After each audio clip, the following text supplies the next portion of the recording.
Hello मान वालो, welcome back to my channel. Video को स्टार्ट करने से पहले मैं आप सबसे कहना चाहता हूँ, प्लीज मेरे चैनल को सब्सक्राइब कर लो ताकि आपको रेगुलर अपडेट मिलती रहे और इस वीडियो को लाइक भी कर देना। तो चलो जल्दी से वीडियो को शुरू करते हैं। तो जैसा कि हमने पिछले एपिसोड में देखा था कि फैटी सूक्यू के साथ शादी की बात करने के लिए उसके घर आया होता है और सूक्यू घर नहीं होती, जिसकी वजह से उसकी माँ बहुत गुस्से में होती है। फिर वो उसे कॉल करके घर आने को कहती है। सूक्यू हान के साथ होती है और वो उसे अपने साथ घर चलने को कहती है। सूक्यू हान को लेकर अपने साथ घर आती है, जिसे देखकर सूक्यू की मॉम बहुत ही गुस्से में होती है। उसके बाद हमें किन परिवार का सेकंड यंग मास्टर दिखाया गया था, तो वहीं से हमारा आज का एपिसोड स्टार्ट होता है। एपिसोड के स्टार्ट में हम सूक्यू को देखते हैं जो फैटी के पास जाते हुए कहती है, हाउ चलिए अभी के लिए अपना मामला थोड़ी देर के लिए होल्ड कर देते हैं। इस बार किन परिवार बोली नहीं जीत पाया, इसलिए किन परिवार और सू परिवार के भी सहयोग अभी तैयार नहीं हुआ है। ये सुनकर फैटी स्माइल करते हुए उसे कहता है, ये तो एक बहुत ही छोटी सी बात है, तुम्हें इसके बारे में ज्यादा सोचना नहीं चाहिए। चलो पहले शादी कर लेते हैं, फिर बाकी सब पर विचार होगा। ऐसा कहते ही फैटी टर्कियों की तरह अपनी जुबान से अपने होठों को चाटते हुए मुंह में बड़बड़ाते हुए कहता है, हे मैं पहले तुम्हें बिस्तर पर ले जाऊंगा और हम बाद में डिस्कशन कर सकते हैं कि मैं तुम्हें पैसे दूं या ना। उसके ऐसा कहते ही सूक्यू की मॉम उसके पास जाते हुए उसे कहती है, सूक्यू किनहाओ ने कहा कि जैसे ही तुम दोनों की शादी हो जाएगी, किन परिवार तुरंत सू परिवार को उसकी कठिनाइयों पर काबू पाने में मदद करने के लिए $1 अरब प्रोवाइड करवाएगा। यह सुनकर सूक्यू उसे कहती है, इसके बारे में अब आपको और बात करने की जरूरत नहीं है, मैं ऑलरेडी अपना डिसीजन ले चुकी हूँ, मैं उससे कभी भी शादी नहीं करूंगी। उसके ऐसा कहते ही हम फैटी को देखते हैं जो बहुत ही ज्यादा हैरान हो चुका होता है। फिर वो उसे कहता है, ये तुम क्या कह रही हो? क्योंकि मॉम घबराते हुए उसे कहती है, स्वीटी तुम क्या कह रही हो? हमारा सू परिवार और किन परिवार तुम्हारी वजह से एक साथ हो रहे हैं। ऐसा कहते ही हम सूक्यू को देखते हैं जो हान के हाथ को पकड़ते हुए उनके सामने करते हुए उन्हें चिल्लाते हुए कहती है, मैंने कहा कि मैं उससे शादी नहीं करूंगी और इसके अलावा मैं पहले से ही इसके बच्चे की मां बनने वाली हूँ। यह सुनकर सूक्यू की मॉम को जोरदार झटका लगता है, उसका मुंह खुला का खुला ही रह जाता है। फिर वो जल्दी से सूक्यू के पास जाकर उसे कहती है, क्या तुम्हें पता है तुम क्या कह रही हो? तुम उसके बच्चे की माँ बनने वाली हो, ये तो सिर्फ एक फूड डिलीवरी करने वाला है। यह सुनकर सूक्यू से कहती है, मॉम मैंने अपना मन बना लिया है और मैं किन परिवार में शादी नहीं करना चाहती, मुझे थोड़ा समय दीजिए, मैं निश्चित रूप से सू परिवार को इस संकट से उबरने में मदद कर सकती हूँ। ये सुनकर सूक्यू की मॉम को बहुत गुस्सा आ जाता है। वो उसे चिल्लाते हुए कहती है, क्या तुम्हें कोई शर्म नहीं है? तुम ऐसी घटिया हरकत कैसे कर सकती हो? ऐसा कहते ही वो सूक्यू को थप्पड़ मारने ही वाली होती है कि हान जल्दी से आकर उसका हाथ पकड़ लेता है। फिर वो उसे घूरते हुए कहता है, डिलीवरी बॉय होने में क्या बुराई है? क्या मैंने तुम्हारे परिवार की पुश्तैनी कब्रें खोद ली और क्या किसी प्रॉफिट के लिए अपनी बेटी की शादी किसी कमबख्त से कर देना शर्म की बात मानी जाती है? यह सुनकर सूक्यू की मॉम बहुत गुस्से में आ जाती है। फिर वो उसे चिल्लाते हुए कहती है, तुम गंदे बदबूदार डिलीवरी बॉय, तुम्हारी हिम्मत कैसे हुई मेरे हाथ को पकड़ने की? अभी के अभी मुझे छोड़ो घटिया कहेंगे। उसके बाद फैटी चिल्लाते हुए कहता है, सूक्यू मैंने सोचा था कि तुम डिसेंट हो, मैंने कभी उम्मीद नहीं की कि तुम इतनी बदचलन औरत हो सकती हो। ऐसा कहते ही वो पागलों की तरह चिल्लाते हुए उसे कहता है, तुम्हारी हिम्मत कैसे हुई मुझे धोखा देने की? तुम इतना नीचे कैसे गिर सकती हो कि तुम एक डिलीवरी बॉय के साथ हो गई? तुम मेरी ये बात याद रखना, मैं तुम्हें मार डालूंगा। ये सुनकर सूक्यू से कहती है, तुम बदसूरत कहीं के अपना बकवास बंद रखो। उसके ऐसा कहते ही हम हान को देखते हैं जो सीधा कर उसे थप्पड़ जड़ देता है, जिसकी वजह से फैटी उड़ते हुए दूर जाकर गिरता है। हान उसे कहता है, सूक्यू मेरे बच्चे की मां बनने वाली है, इसलिए वो मेरी औरत है, तुम्हें मेरी औरत को मारने की इजाजत किसने दी? कहते ही वो सूक्यू को अपनी तरफ खींचते हुए अपने सीने से लगा देता है, जिसकी वजह से सूक्यू बहुत हैरान हो जाती है और वो ब्लश करने लगती है। उसके बाद हम फैटी को देखते हैं जो बहुत ही आग बबूला हो चुका होता है। वो अपने दांतों को घिसते हुए उसे कहता है, तुम्हारी हिम्मत कैसे हुई मुझे मारने की? कहते ही वो सूक्यू को चिल्लाते हुए कहता है, तुम कुतिया, मैं तुम्हें समझा दूंगा कि मुझे नाराज करने का क्या नतीजा हो सकता है। ऐसा कहते ही वो सिगरेट बॉल को उठाते हुए वोंग हान की तरफ बढ़ने लगता है। हान से चिल्लाते हुए कहता है, मैं तुम्हें मार डालूंगा। ऐसा करते देख हान स्माइल करते हुए सूक्यू से कहता है, तुम मेरे पीछे खड़ी रहना, पीछे। ये सुनकर सूक्यू हैरान होते उसे देख रही होती है कि फैटी जल्दी से आकर उसके ऊपर अटैक कर देता है। हान जल्दी से साइड होकर फैटी को एक पंच जड़ देता है, जिसकी वजह से फैटी उड़ता हुआ दूर जाकर गिरता है। उसकी तरफ आते हुए उसे कहता है, तुमने मेरी औरत को छूने की हिम्मत कैसे की? ऐसा कहते ही वो तेजी से फैटी के पास आकर उसकी शर्ट को पकड़ते हुए उसे कहता है, आज मैं तुम्हें एक बहुत अच्छा लेसन सिखाने जा रहा हूँ। ऐसा कहते ही वो फैटी के ऊपर पंचों की बारिश कर देता है। फैटी जोर जोर से चिल्लाने लगता है। अगले पल हम फैटी को देखते हैं जो उसके सामने गिड़गिड़ाने लगता है और हेल्प हेल्प चिल्लाने लगता है। उसके ऐसा कहते ही हमें किसी के चिल्लाने की आवाज आती है जो हान से चिल्लाते हुए कहता है, तुम्हारी ऐसा करने की हिम्मत कैसे हुई? तुम अभी के अभी वहीं रुक जाओ,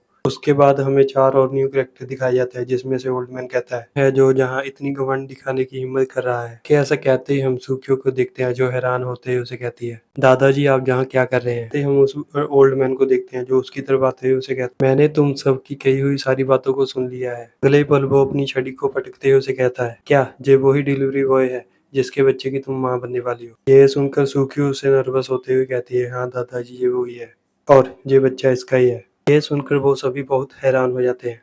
ओल्ड मैन के पीछे खड़ा हुआ व्यक्ति कहता है, तुम ऐसा कैसे कर सकती हो, ये बहुत ही शर्मनाक है, बहुत ही घटिया। अब हम क्या करें, हम किन परिवार को नाराज नहीं कर सकते। ओल्ड मैन चिल्लाते हुए कहता है, और क्या किया जा सकता है, हम सुकियो का अबॉर्शन करवा देंगे, बच्चे का गर्भपात करना होगा। उसके ऐसा कहते ही हम फैटी को देखते हैं, जो ओल्ड मैन के पास आकर उसे चिल्लाते हुए कहता है, भले ही वो बच्चे का गर्भपात कर दे, ये कुतिया हमारे किन परिवार के घर में पैर नहीं रख सकती। ये सुनकर ओल्ड मैन घबराते हुए उसे कहता है, नहीं तुम ऐसा मत कहो, आखिरकार हम क्या कर सकते हैं। फिर वो घबराते हुए कहता है, सब खत्म हो गया, अब हम बर्बाद हो चुके हैं। व्यक्ति सू की तरफ इशारा करते हुए उसे कहता है, ये सब तुम्हारी गलती है कि तुम उसे हर समय बिगाड़ते रहे, आज उसकी वजह से सू परिवार खत्म हो चुका है। उसके बाद हम सुकियो को देखते हैं, जो चुपचाप खड़ी होकर उनकी बातें ही सुन रही होती है और बहुत ही निराश लग रही होती है। अगले पल वो उन्हें चिल्लाते हुए कहती है, आप सब अभी क्या भी चुप कर जाओ, क्या आप कृपया लड़ना बंद कर सकते हैं। ऐसा कहते ही उसका सिर चकराने लगता है, जिसकी वजह से वो गिरने ही वाली होती है कि हान उसे आकर पकड़ लेता है। वो उसे कहता है, तुम्हें इतनी टेंशन लेने की जरूरत नहीं है, तुम डरो मत, मैं तुम्हें जहाँ से ले जाऊंगा। ऐसा कहते ही वो उसे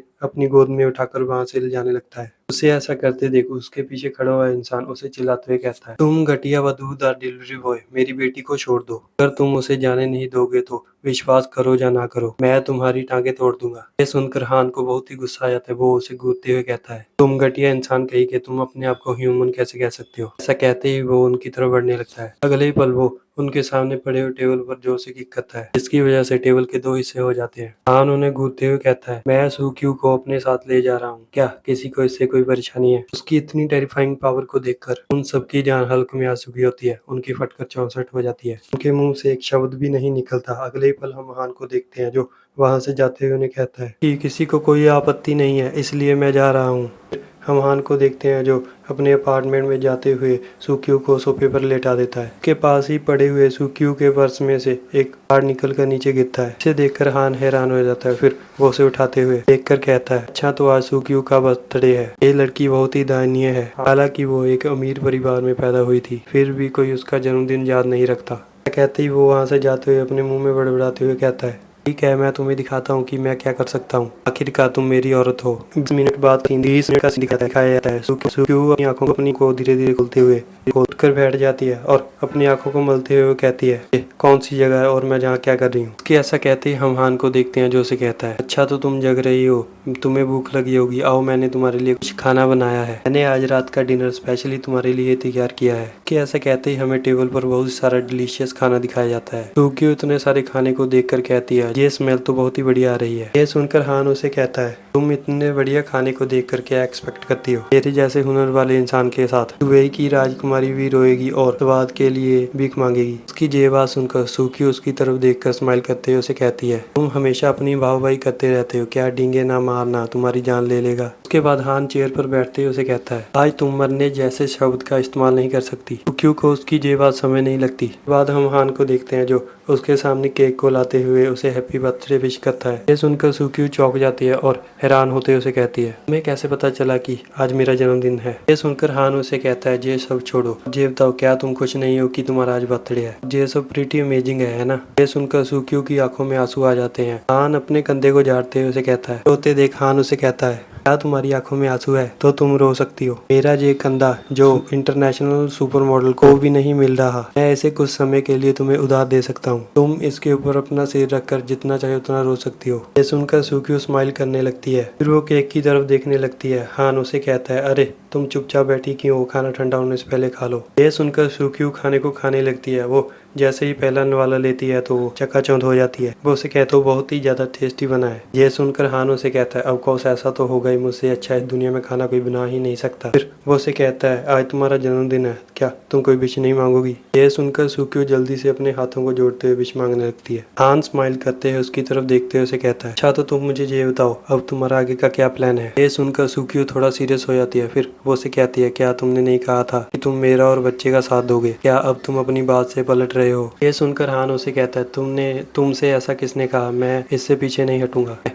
अपनी जुबान का पक्का हूँ और अपने वादे पूरे करता हूँ। लेकिन क्या तुम मेरे जैसे डिलीवरी बॉय से शादी करने की हिम्मत करती हो? यह सुनकर सुकियो बहुत ही ऐसा उत्साहित हो जाती है। फिर वो अपने हाथों को टेबल पर पटकते हुए उसे कहती है, मैं हिम्मत करती हूँ, इसमें डरने की क्या बात है? अगर तुम हमारा साथ नहीं दे सकते तो मैं दोबारा शादी कर लूंगी। उसकी ये बात सुनकर हान उसे धीमी सी आवाज में कहता है, ठीक है तो हम कल अपनी शादी रजिस्टर करवा लेंगे। ये बात सुनकर सुकियो उसे कहती है, ठीक है तो हम कल अपनी शादी रजिस्टर कराएंगे, मुझे किसी का डर नहीं है। यह सुनकर हान उसे स्माइल करते हुए कहता है, ये मामला यहीं खत्म होता है, अब सब कुछ सुलझ गया है। उसके ऐसा कहते उसका फोन रिंगिंग करने लगता है। वो अपने फोन को उठाते हुए वहां से जाते हुए सुकियो से कहता है, ये बहुत ही इंपॉर्टेंट कॉल है, मुझे इस कॉल को उठाना ही होगा और मैं थोड़ी देर में तुम्हारे पास वापस आता हूँ। सुकियो उसे कहती है, ठीक है तुम अपना समय ले सकते हो। बाद हम वांग हान को देखते हैं जो फोन को उठाते हुए कहता है, जाओ हुआ, क्या कोई प्रॉब्लम है जो तुम मुझे इतनी रात को फोन कर रहे हो? पर बात कर रहा व्यक्ति उसे कहता है, बॉस क्या तुम अभी भी जियांगनिंग शहर में हो? मुझे खबर मिली है कि हाइड्रा तुम्हें मारने जियांगनिंग शहर आ रहा है। सुनकर हान उसे कहता है, क्या तुम्हें इसके बारे में कैसे पता? तुम्हारे पास जो सोर्स है क्या वो रिलायबल है? और तुम्हें घबराने की कोई जरूरत नहीं है, क्या तुम उसकी लोकेशन की पुष्टि कर सकते हो? यह सुनकर वो व्यक्ति कहता है, वो लिन परिवार के वेला में दिखाई दिया गया है। उसकी ये बात सुनकर हान उसे कहता है, ठीक है मैं समझ गया, मैं कल उसकी देखभाल के लिए समय निकालूंगा। उसके बाद हम सुइको को देखते हैं जो जुईफू से बात कर रही होती है। जुईफू एक्साइटेड होते उसे कहती है, हैप्पी बर्थडे सुइको, क्या मैं तुम्हें जन्मदिन की शुभकामना देने वाली पहली व्यक्ति हूँ? यह सुनकर सुइको स्माइल करते उसे कहती है, हाँ नहीं तुम दूसरी हो। उसकी ये बात सुनकर जुईफू हैरान हो जाती है। वो उसे कहती है, नामुमकिन, पहले कौन था? वो मोटा सूर किन्हाओ है जो नहीं हो सकता है ना? ये सुनकर सुकियो उसे ब्लश करते हुए कहती है, नहीं ये वांग हान है। उसकी ये बात सुनकर जुईफू थोड़ा निराश होते हुए उसे कहती है, अरे यार तुम उस डिलीवरी वाले से फिर से उलझ गई। उसकी ये बात सुनकर सुकियो उसे कहती है, हाँ ये एक लंबी कहानी है, हम कल अपनी शादी को रजिस्टर करवाने जा रहे हैं। ये सुनकर जुईफू हैरान हो जाती है और चिल्लाते हुए उसे कहती है, सुकियो क्या तुम पागल हो चुकी हो? एक डिलीवरी वाले से शादी कर रही हो? मुझे जल्दी बताओ तुम अभी कहाँ हो? कि ये बात सुनकर सुकियो उसे जवाब देते हुए कहती है, मैं अभी उसके घर ही हूँ। ये सुनकर जुईफू परेशान होते हुए उसे कहती है, पहले तुम शांत रहो सुकियो, पहले तुम शांत हो जाओ, मैं तुम्हारे लिए कुछ सोचती हूँ, तुम्हें ऐसा करने की जरूरत नहीं है। और मैं उस बड़े आदमी से मेरे दादाजी जानते हैं, विनती करूंगी जिसने बोली जीती है, चाहे कितनी भी कीमत चुकानी पड़े, मैं उससे विनती करूंगी कि इस सिचुएशन से निकालने में तुम्हारी मदद करे। यह सुनकर सुकियो हैरान हो जाती है। वो उसे ऐसा करने से मना करती है। जुईफू अगले पल फोन काट देती है। उसके ऐसा कहते ही हम हान को देखते हैं जो अभी तक उसी इंसान से बात कर रहा होता है। वो इंसान उसे कहता है, एक और बात है, एल्डर सिस्टर ने मुझे 2 दिन पहले पूछा था कि आप कहाँ हो। उसकी ये बात सुनकर हान उसे कहता है, मुझे ये मत कहना कि तुमने उसे बता दिया है कि मैं जियांगनिंग शहर में हूँ। यह सुनकर वो इंसान उसे कहता है, बॉस आप उसके गुस्से को मुझसे बेहतर जानते हैं, अगर मैंने उसे नहीं बताया होता तो उसने सचमुच मुझे नपुंसक बना दिया होता। यह सुनकर हान इतना घबरा जाता है कि उसे हाथ से लेटर छूट जाता है। वो लेटर को उठाते हुए उससे चिल्लाते हुए कहता है, मिट तुम्हारी ऐसा करने की हिम्मत कैसे हुई? हम दोनों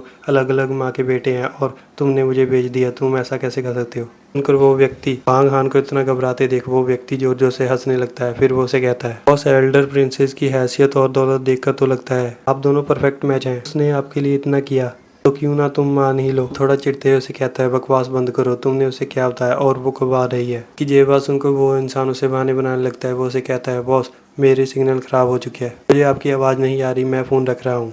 हान उसे हेलो हेलो करता ही रह जाता है। वो फ़ोन काट देता है। उसके बाद हम हान को देखते हैं जो बहुत ही सीरियस लग रहा होता है। वो कहता है, ये बहुत ही बुरा है। अगले पल उसके फ़ोन पर मैसेज आता है।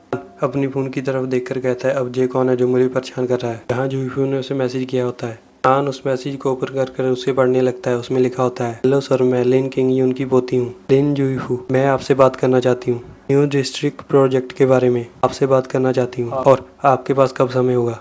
आप अभी भी जियांगनिंग शहर आए हैं और न्यू डिस्ट्रिक्ट शहर से फैमिलियर नहीं है। अगर आप जियांगनिंग शहर के सू परिवार के साथ सहयोग करें तो आपके प्रयास निश्चित रूप से दुगने प्रभावित होंगे। तक आप सू परिवार के साथ सहयोग करने के लिए सहमत हैं। मैं आपकी हर मांग पूरी करूंगी। मैं आपके किसी भी अनुरोध से सहमत हूँ। उस मैसेज को पढ़ते हुए हान कहता है, अब इसे क्या हुआ? ये ऐसे क्यों बातें कर रही है? ऐसा कहते ही हान चेयरमैन को फोन करता है। चेयरमैन उसे कहता है, हेलो जंग मास्टर, मैं तहे दिल से आपसे माफ़ी मांगता हूँ। मेरी देखरेख की कमी के कारण मेरी पोती को आपके फ़ोन पर आपकी संपर्क जानकारी मिल गई। आपको हुई परेशानी के लिए मैं आपसे माफ़ी मांगता हूँ। ठीक है, मुझे इससे कोई प्रॉब्लम नहीं है। लेकिन मैंने तुम्हें किसी और काम के लिए फ़ोन किया है। मुझे एक स्नाइपर राइफल और 2 बुलेट चाहिए। मैं कल उन्हें लेने तुम्हारे विला आऊँगा। इसके अलावा सू क्यू को new district project full authority दे दो। उसकी ये बात सुनकर चेयरमैन उसे कहता है, ठीक है जंग मास्टर, मैं तुरंत ही इसे कहता हूँ। उसके ऐसा कहते ही हमारा आज का एपिसोड यहीं खत्म होता है। और अगर अभी तक वीडियो को देख रहे हो तो प्लीज़ वीडियो को लाइक कर देना और चैनल को सब्सक्राइब कर देना। इससे आगे की स्टोरी हम अगले एपिसोड में कंटिन्यू करेंगे। जहाँ तक देखने के लिए थैंक यू।